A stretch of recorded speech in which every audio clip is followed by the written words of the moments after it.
Un ben ritrovato a tutti i telespettatori, questa è l'edizione di Padova dei nostri telegiornali che si apre proprio con l'inchiesta sulle scommesse nel calcio, arresti e indagati eccellenti in questa inchiesta che è piombata oggi come un macigno sulla chiusura del campionato di Serie B. Ci sono dei sospetti seri che gravano sul Siena ed Atalanta, ma nell'elenco delle partite da verificare c'è anche Padova-Atalanta. Ma dalla società si leva, arriva un coro di incredulità, siamo sereni, è una cosa che non ci riguarda. Abbiamo sentito proprio i vertici del calcio Padova, ascoltiamo. Ancora cronaca, infortunio sul lavoro questa mattina a Fontaniva, un albanese di 40 anni è stato colpito alla testa da un cordolo di cemento mentre era al lavoro in una ditta di costruzioni stradali. Ora è ricoverato in condizioni critiche, sul posto lo Spisal e i carabinieri. Ma sentiamo anche altre notizie da Padova ma anche dalla provincia.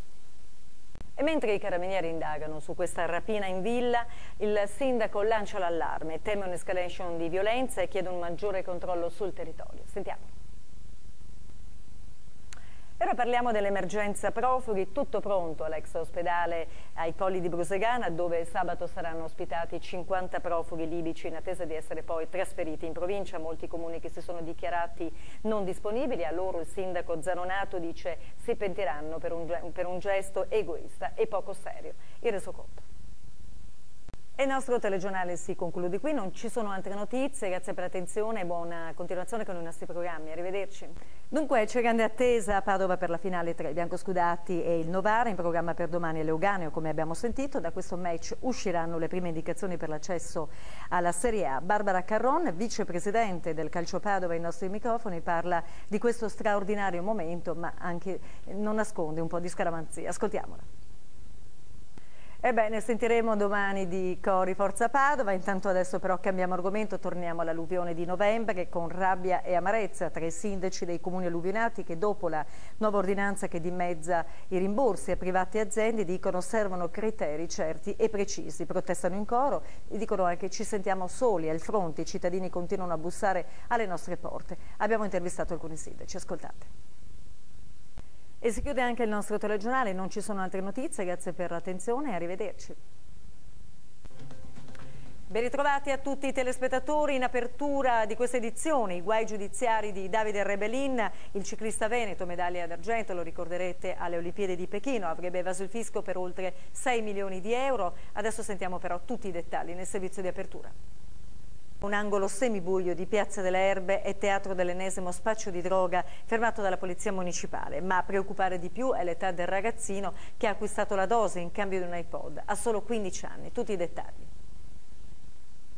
Operazione della Direzione Investigativa Antimafia di Padova che ha sequestrato ville e altri immobili per oltre 2 milioni di euro. Sarebbero il provento di un giro di usura ed estorsione. Ascoltiamo il servizio.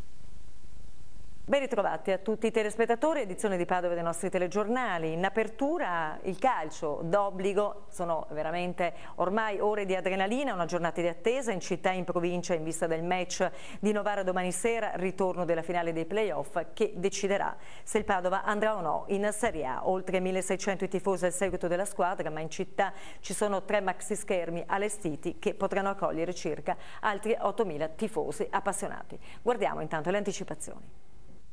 Carabinieri di prossimità a piedi per le vie principali dei comuni della provincia di Padova, obiettivo è essere sempre più vicini alla gente e vigilanza del territorio. A Campodarsego il servizio è partito questa mattina, tutte le immagini. A Padova questa mattina il ministro della cultura, ex governatore del Veneto Giancarlo Galan, che si è soffermato sugli ultimi temi politici, in particolare quelli sollevati dalla giornata leghista di Pontida, e poi il no all'ipotesi di trasferire ministeri al nord da parte dell'esponente del PDL è stato netto. Guardate. La consegna delle pagelle è stata l'occasione questa mattina per mettere in atto una protesta pacifica e colorata da parte dei genitori della scuola primaria Arcobaleno. Dopo oltre 30 anni di storia, l'organizzazione che rende particolare l'istruzione in questo istituto viene colpita duramente dalla riforma Gelmini. Vediamo che tipo di protesta allora. Eccoci di nuovo in studio, ma solo per ricordarvi il successo dello scorso anno di UTG Estate, lo state vedendo in sovrappressione, fate uno scatto del posto del momento che per voi ha significato di più, che vi è rimasto nel cuore, inviatecelo e rivedetelo poi in televisione. UTG Estate è tornato, il numero lo avete visto in sovrappressione. Grazie per l'attenzione e buona continuazione con i nostri programmi, arrivederci. Adesso invece parliamo della maturità. Quasi 7.000 studenti padovani hanno affrontato oggi la prima prova dell'esame di maturità, quella di italiano. 4 le tipologie di tema proposte, moltissimi hanno scelto quello più legato all'attualità che li ha portati a parlare dei social network. Vediamo le immagini di questa giornata importante. E ora invece torniamo alla cronaca con le principali notizie in breve della giornata da Padova e provincia.